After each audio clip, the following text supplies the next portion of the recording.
Chapter number 4 है science का आपके पास pollutants and their effects on environment. 3 chapters हमने बायोलॉजी से पढ़ लिया है। अब ये चैप्टर आपके पास केमिस्ट्री से है, क्योंकि स्टार्ट में ही आपको मैंने बता दिया था कि साइंस में आपके पास तीनों ब्रांचेस के हवाले से चैप्टर्स दी गई है, यानी बायोलॉजी, केमिस्ट्री एंड फिजिक्स। तो 3 चैप्टर्स बायोलॉजी के कंप्लीट हो चुके हैं, चौथा आपके पास है केमिस्ट्री का। इसमें हम पढ़ेंगे कि जितने भी पॉल्यूटेंट्स है वो कौन कौन से हैं और उनके क्या क्या असरात है हमारे माहौल पर। तो सबसे पहले पॉल्यूटेंट्स के बारे में हम पढ़ेंगे कि पॉल्यूटेंट्स होती क्या है।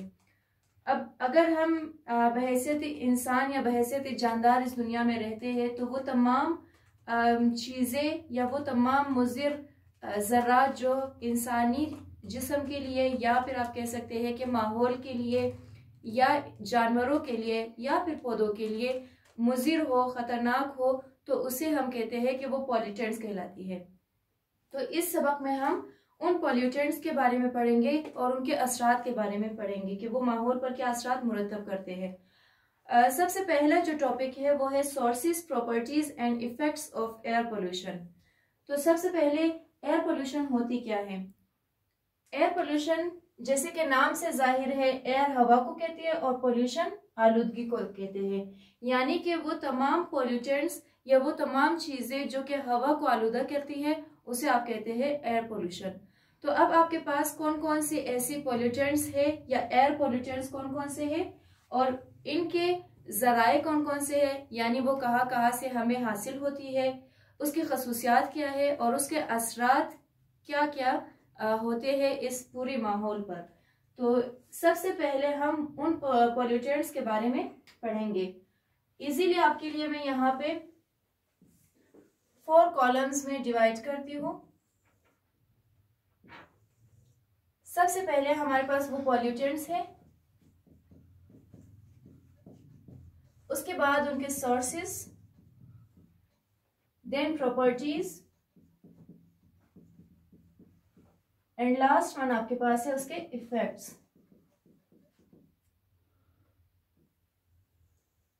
ओके, वन बाय वन हम पढ़ेंगे कौन कौन से पॉल्यूटेंट्स है। एयर पोल्यूटेंट में सबसे पहला आपके पास है suspended particulate matter. Suspended particulate matter. अच्छा, सस्पेंडेड पार्टिकुलेट मैटर ये होती क्या है। माहौल में अगर हम देखें तो छोटे छोटे पार्टिकल्स, ये छोटे ज़रात जो हमें आम आंख से नजर नहीं आते लेकिन वो हवा में मौजूद होते हैं, यानी कि आप कह सकते हैं कि गर्द गुबार की सूरत में होते हैं या फिर रेत के ज़रात या फिर आप कह सकते हैं कि मिट्टी या धुएं के जितने भी ज़रात होते हैं वो हवा में मौजूद होती है, जो कि इंसान के लिए बहुत ही मुज़िर होती है। अब इन सस्पेंडेड पार्टिकुलेट जो मैटर्स होती है इनको इनकी साइज की वजह से अलहदा किया जाता है, कैटेगराइज जब इनको करते हैं इनकी साइज की वजह से करते हैं। तो इनके जराए कौन कौन से हैं, आप ये कह सकते हैं कि ये या किन चीजों पर ये मुश्तमिल होती है, हमें कहाँ से मिलती है। ये आपके पास होते हैं डस्ट पार्टिकल्स,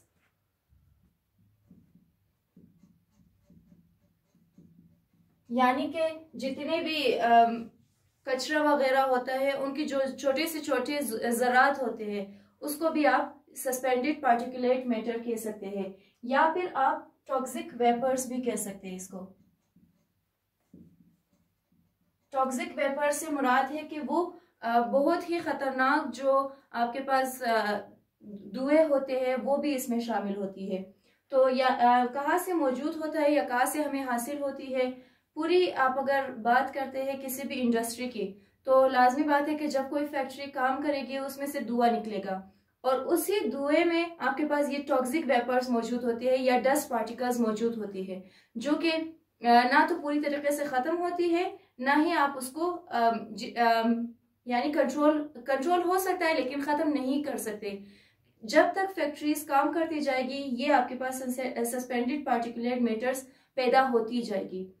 अब इनकी प्रॉपर्टीज अगर आप देखें तो ये इनकी प्रॉपर्टीज होती है कि ये स्मॉल साइजेस होते हैं, या स्मॉल साइज पार्टिकल्स होते हैं। स्मॉल साइज पार्टिकल्स होते हैं और इसके इफेक्ट्स क्या है? अगर जितने भी स्मॉल साइजेस पार्टिकल्स होते हैं, क्योंकि वो हवा में मौजूद होता है और इंसान या जानदार जितने भी होते हैं तो वो हवा से ही ऑक्सीजन इनहेल करती है, यानी रेस्पायरेशन के थ्रू वो हवा अपनी या ऑक्सीजन अपने जिस्म के अंदर दाखिल करते हैं। तो जब ये सस्पेंडेड पार्टिकुलेट मैटर्स उस हवा में मौजूद होगा और इंसान जब रेस्पायरेशन के जरिए अपने जिस्म में वो चीज़ दाखिल करेगी, तो यही जो टॉक्सिक वेपर्स होते हैं ये बहुत सारी बीमारियां, लंग कैंसर, या फिर आप कह सकते हैं कि उसके अलावा बहुत सारी ऐसी लंग्स की जो बीमारियां होती है उनको प्रोड्यूस करती है, जैसे कि कफिंग, खांसना वगैरह, या फिर लंग कैंसर भी इससे हो सकता है। ये आपके पास है नंबर 1 एयर पोल्यूटेंट्स। ठीक है, अब इसके बाद नेक्स्ट आपके पास है carbon monoxide. Carbon monoxide, okay. Carbon monoxide की अगर आप बात करते हैं तो ये इनकम्प्लीट कंबशन ऑफ कोल होती है। इनकम्प्लीट कंबशन ऑफ कोल, या फिर आप कह सकते हैं कि फॉसिल फ्यूल्स, यानी कि जितने भी आपके पास पेट्रोलियम वगैरह होती है वो सब इन फॉसिल फ्यूल्स में शामिल होती है। मिसाल के तौर पर अगर कहीं भी जगह पर किसी भी फैक्ट्री में कोल वगैरह होगी, कोयले जिसे कहते हैं, या फिर पेट्रोलियम वगैरह अगर जलाया जाएगा और वो सही तरीके से बर्न नहीं होगा, उस सूरत में कार्बन मोनोऑक्साइड पैदा होती है। ठीक है, यानी इनकम्प्लीट कंबशन होता है। तो इसके बाद अगर आप इसकी प्रॉपर्टी की तरफ आए तो कहा जाता है कि कार्बन मोनोऑक्साइड कलरलेस है। कलर यानी इसका कोई रंग नहीं है। ऑर्डरलेस है, यानी कि इसका कोई बू नहीं है, इसकी स्मेल नहीं है। और इसके अलावा ये टॉक्सिक गैस है। टॉक्सिक गैस से मुराद है बहुत ही मोहलिक है या खतरनाक गैस, आप इसको कह सकते हैं। अच्छा, अब इफेक्ट्स इसके क्या क्या होते हैं? सबसे पहला यही है कि जब, क्योंकि ये भी कार्बन मोनोऑक्साइड गैस है और हवा में मौजूद होती है, तो लाजमी बात है कि ये भी रेस्पायरेशन के थ्रू इंसानी जिस्म में दाखिल होगी। जब रेस्पायरेशन के थ्रू ये जिस्म में दाखिल होगा तो लाजमी है कि रेस्पायरेशन प्रॉब्लम्स क्रिएट करेगी। ठीक है, प्रोड्यूस हो जाएगा रेस्पायरेशन प्रॉब्लम्स। अब अगर तो लो लेवल में कार्बन मोनोऑक्साइड किसी इंसान के जिस्म में दाखिल हो जाए तो उसकी वजह से क्या होगा? अगर लो लेवल हो, लो लेवल ऑफ क्या? कार्बन मोनोऑक्साइड, तो उसकी वजह से टायर्डनेस, यानी कि इंसान को बहुत ही आप कह सकते हैं कि थकन महसूस होगी, या फिर हेडेक भी आप कह सकते हैं। यानी कि इंसान को कार्बन मोनोऑक्साइड की कम मिकदार अगर वो इनहेल कर ले तो इसकी वजह से उसे थकावट महसूस होगी और उसके अलावा उसके सर में दर्द होगा। सही, एक तो ये हो गई। और दूसरा, अगर इसमें लार्ज अमाउंट हो, लार्ज अमाउंट अगर किसी भी इंसान के जिस्म में कार्बन मोनोऑक्साइड की दाखिल होती है तो ये जाकर हेमोग्लोबिन को मुतासिर करती है। अब हेमोग्लोबिन क्या होती है?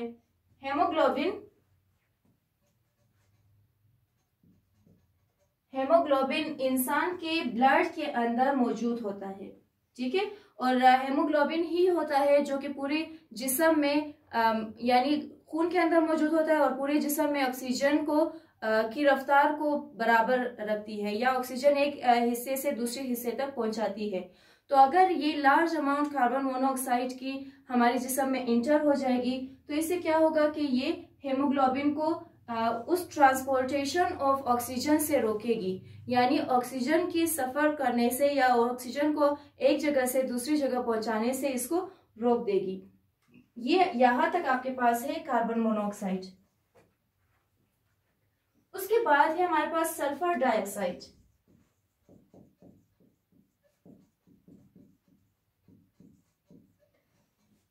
सल्फर डाइऑक्साइड वो तमाम फैक्ट्रीज जो कि बनाती है क्या चीज, सल्फर कंटेनिंग फ्यूल्स, तो वो इसके सोर्सेस है। ठीक है, यानी सल्फर कंटेनिंग जितने भी फ्यूल्स है आपके पास, यानी जितने भी आप कह सकते हैं कि फॉसिल फ्यूल्स, पेट्रोलियम वगैरह होती है या कोल होती है, उसमें अगर तो मिकदार शामिल होगी सल्फर की तो वो सल्फर डाइऑक्साइड प्रोड्यूस करेगी।